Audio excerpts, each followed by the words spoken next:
If I have seen further, it is by standing on the shoulders of giants. I can calculate the motion of heavenly bodies but not the madness of people. Men build too many walls and not enough bridges.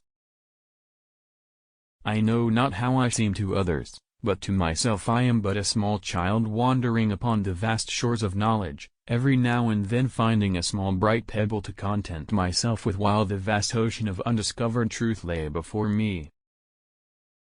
Nature is pleased with simplicity. And nature is no dummy. Gravity explains the motions of the planets, but it cannot explain who set the planets in motion. For every action, there is an equal and opposite reaction.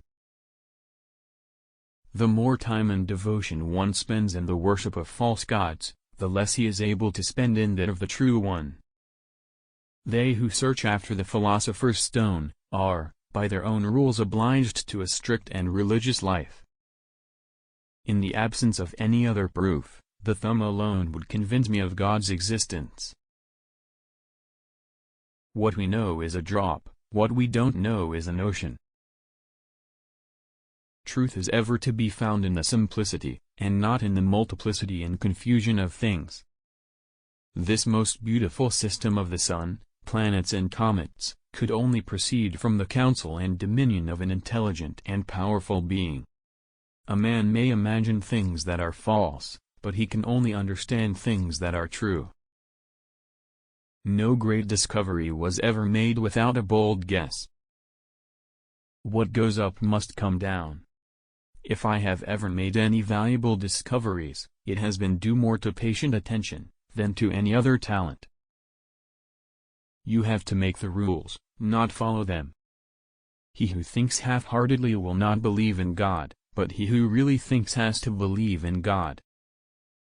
Live your life as an exclamation rather than an explanation.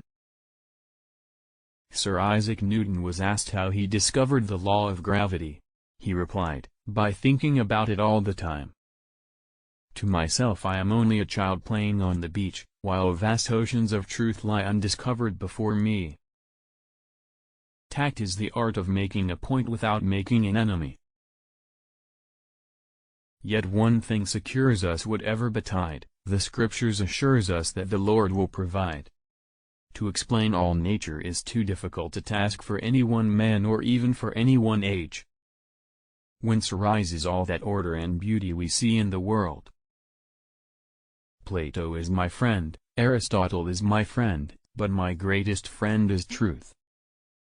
There are more sure marks of authenticity in the Bible than in any profane history. For I see not what there is desirable in public esteem, were I able to acquire and maintain it. It would perhaps increase my acquaintance, the thing which I chiefly study to decline. A man may imagine things that are false, but he can only understand things that are true, for if the things be false, the apprehension of them is not understanding.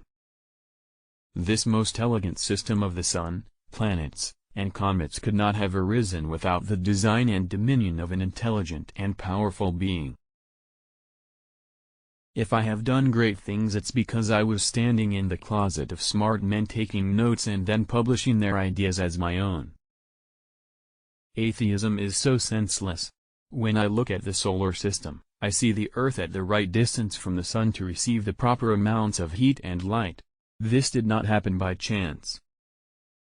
All my discoveries have been made in answer to prayer.